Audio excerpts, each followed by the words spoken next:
61 নং ওয়ার্ড যুবদলের আহ্বায়ক জনাব মাসুদ বলেন, দীর্ঘ 17 বছর ফ্যাসিস্ট সরকারের কারণে পালিয়ে মানবতার জীবন পার করেছি, বিপদে পড়ে মানুষের বাসায় গিয়েও আশ্রয় হয় নাই, এমনকি নিজ পরিবারের সাথেও দেখা করতে পারি নাই।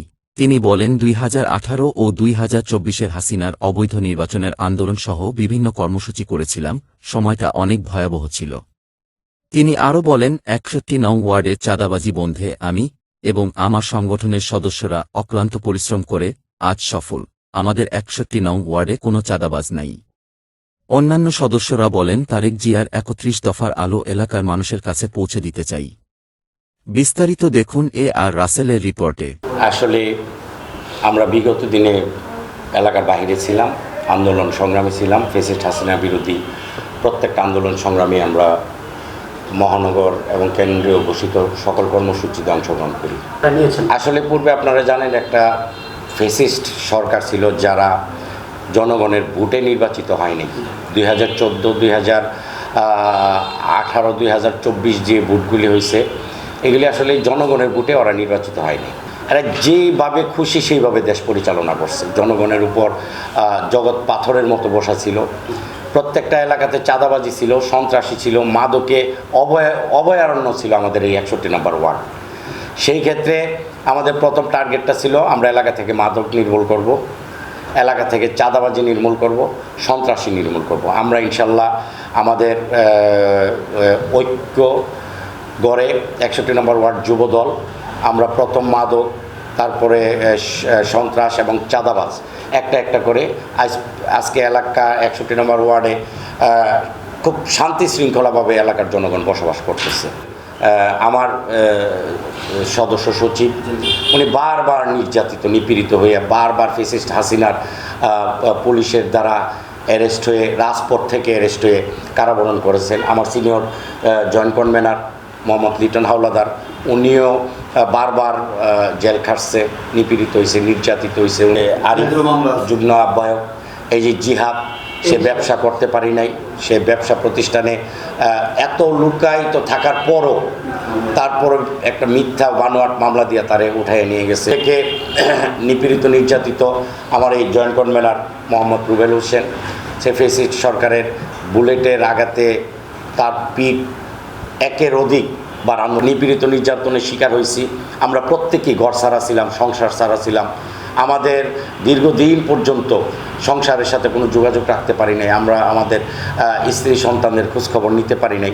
আমরা কখনো আমাদের সন্তানদের স্কুল কিংবা কোচিংয়ে নিয়ে যেতে পারি নাই। আমরা আমাদের সন্তানদের ভালো একটা পোশাক আশাক কিনে দিতে পারি নাই। আমাদের প্রত্যেকের ব্যবসা বাণিজ্যগুলি ওরা ধ্বংস করে দিছিল। তারপরে আমাদের প্রত্যেকের ব্যবসা বাণিজ্য এরা জোর জবরদস্তি করে দখল করে ফেলছিল। আমি নির্যাতিত, আমার ব্যবসা বাণিজ্য কিছুই নেই। আমার টাইলসের ব্যবসা ছিল। আমি একাধিকবার অনেকবারে আমি জেলখানার ভিতরে ছিলাম। আমার ফ্যামিলিটা ছন্ন ছাড়া ছিল, মানে খুব তছনছ হয়ে গেছে আমার ফ্যামিলিটা। আমি এই পলাতক অবস্থা, আমার মা মারা গেছে।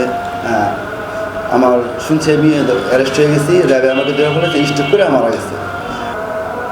খুব কষ্টকে জীবনযাপন করছে। এই যে আমার বাইরা একসাথে নারায়ণগঞ্জ, ফতুল্লা, বিভিন্ন জায়গায় যখন সম্ভব হতো ভবঘুরের মতো ঘুরে যে আর ভাবতাম যে অবশ্যই একদিন সুদিন আসবে, যে বিশ্বাস ছিল দলের প্রতি। আমরা আশা করি আমাদের বাংলাদেশ জাতীয়তাবাদী যুবদল, গণমানুষের দল, আশা রাখি ইনশাল্লাহ যদি মানুষ চায়, আল্লাহ চায়, তাহলে আমাদের ইনশাল্লাহ আমাদের বাংলাদেশ জাতীয়তাবাদী যুবদলেই আগামী রাষ্ট্র পরিচালনা করবে। সে আশাবাদ আমাদের সবারই আছে ইনশাল্লাহ। আমরা যেহেতু বিএনপি করি, আমাদের তো 100-100ই থাকবে।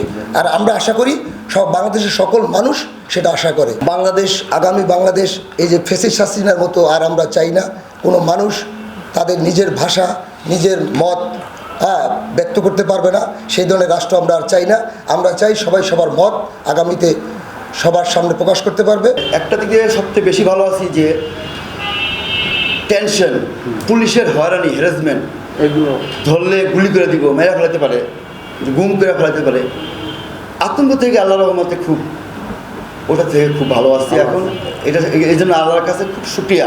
31 দফা আর আলুকে আমরা এখন 61 নম্বর ওয়ার্ড যুবদলের পক্ষ থেকে প্রত্যেকটি নেতাকর্মী আমরা মানুষের দ্বারে দ্বারে যাচ্ছি, মানুষের বোঝাচ্ছি, মানুষের ঘরে ঘরে গিয়ে মানুষের 31 দফা সম্পর্কে যতটা সম্ভব আমাদের ক্ষুদ্র জ্ঞানে বোঝানো সম্ভব আমরা তাই করতেছি ইনশাল্লাহ। আশা করি 31 দফার ভিত্তিতে যদি আগামী দিনে দেশ গঠিত হয়, যদি আল্লাহ চায়, যদি এদেশের জনগণ চায়, যদি বিএনপি রাষ্ট্রীয় ক্ষমতায় আসে, ইনশাল্লাহ 31 দফার আলোকে যদি দেশ পরিচালনা হয়, দেশনায়ক তারেক রহমানের নেতৃত্বে খুব ভালো চলবে, সচল চলবে ইনশাল্লাহ। 31 দফার আলোকে যে নীতিমালা সাজেছে রাষ্ট্র মেরামতের কাঠামোর যে বিষয়টা, যদি চায় কেউ যে 31 দফার পরে আরও একটা দফা সংযোজন করার জন্য রাষ্ট্রের কোনো নাগরিক, সেটা কি সম্ভব? আমাদের তারুণ্যের অহংকার তারেক রহমান যে 31 দফা এই যে কর্মশালা ঘোষণা করছেন, সেটা অত্যন্ত বুদ্ধিমত্তার পরিচয় দিয়েছেন। এই কর্মশালা 31 কর্মশালা ঘোষিত হয়েছে। ইনশাল্লাহ এরপর আমার মনে হয় না যে আগামী রাষ্ট্র পরিচালনার জন্য আর কোনো দফা প্রয়োজন আছে বলে আমি মনে করি না, কারণ 31 দফার মধ্যেই সব কিছু নিহত আছে এবং এর মাধ্যমে দেশ পরিচালনা হলে আমার মনে হয় না যে আর দরকার আছে। বিগত হাসিনার সরকার আমলে যে আমাদের ব্যবসা বাণিজ্য ছিল, ঠিক আছে, তারা এই ব্যবসা বাণিজ্যের প্রতি মামলা দিয়ে আমাদের সবসময় দূরে রেখেছে। আমরা খুব নির্যাতিত হয়েছি। প্রোগ্রাম করে এসে দোকানে আসলাম, আসার পরে আমার দোকানে আসলো, আইসা নাম টাম জিজ্ঞাসা করলো, আমাকে মোবাইলে ছবি দেখাইলো, বললো যে এটা আপনি কিনা? আমি বলছি হ্যাঁ আমি। পরে আমাকে বললো যে আপনি তো বিএনপি করেন। তাই আমি বললাম বিএনপি তো করতে পারে, তো কোনো অপরাধের কিছু না, কেন আপনি করেন, আপনাকে ওসি স্যার ডাকছে, আপনি থানায় চলেন, আপনার সাথে কথা আছে। তা আমি বললাম আমি আপনার সাথে থানায় যাবো কেন? আমার ইচ্ছে হয়েছে আমি নিজেই থানায় যাবো, আমি তো আপনার সাথে যাওয়ার দরকার নেই। তিনি আমার সাথে খুব জোরে জোরে একটা বাক বিতণ্ডের পর্যায়ে চলে গেল। তা আমি আমার সম্মান হানি হবে এই জন্য আমি ওনার সাথে থানায় গেলাম, দিয়ে আর কি এই অত্যাচারের শিকার আমি হইলাম। আমি 5 আগস্টের আগে আমরা শনি একটা আন্দোলন সংগ্রামে অ্যাক্টিভ ছিলাম। 28শে জুলাই আমরা আন্দোলন সংগ্রামে যাত্রাবাড়িতে পুলিশের সাথে এক পর্যায়ে সংঘর্ষে জড়িয়ে যাই। তো তখন উপর থেকে আইসা আমার গায়ে গুলি করে। তো আমি তখন মারাত্মক আহত হই। তো আমার বড় ভাই, সভাপতি এবং সেক্রেটারি তারা ছিল আমার সাথে।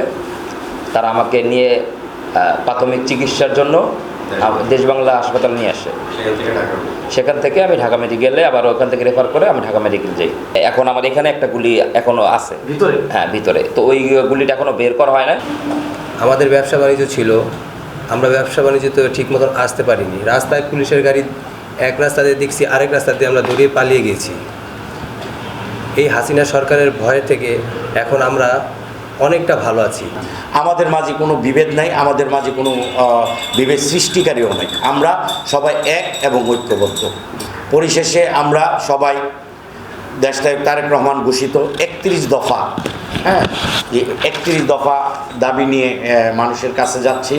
আমরা প্রত্যেকেই সবাই যার মতো 31 দফা নিয়ে মানুষের দুয়ারে দুয়ারে গিয়ে 31 দফা সম্পর্কে মানুষকে বলছি, 31 দফা সম্পর্কে মানুষকে বোঝাচ্ছি এবং আগামীতে যত দ্রুত সম্ভব একটি সুস্থ নিরপেক্ষ নির্বাচন হলে আশা করি এদেশের জনগণ বাংলাদেশ জাতীয়তাবাদী দল বিএনপিকে সাপোর্ট করবে এবং বিএনপি রাষ্ট্রীয় ক্ষমতায় আসবে এবং রাষ্ট্রীয় ক্ষমতায় এসে 31 দফা বাস্তবায়নের জন্য এগিয়ে যাবে ইনশাল্লাহ।